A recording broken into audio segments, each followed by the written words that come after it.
गोपाल कृष्ण इतके मोठे झाले की जे जमिनीला स्पर्श केलेले होते ते आकाशापर्यंत जाऊन पोहोचले.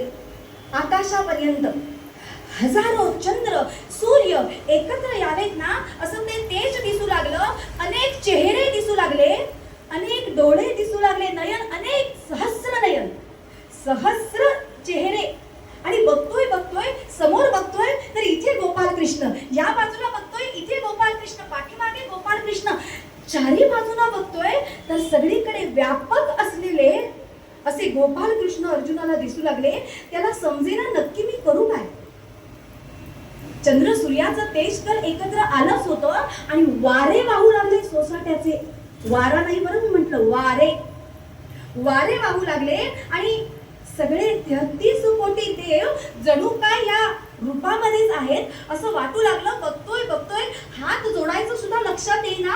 आवाज मला म्हणाले हे काय रूप, हे कसं मी बघू, या डोळ्यांना मला हे सहन होत नाहीये असं वाटलं. एवढ्यात अर्जुन घाबरला आणि म्हणाला देवा अरे काय चालवलेस हे. अरे हे सगळे कौरव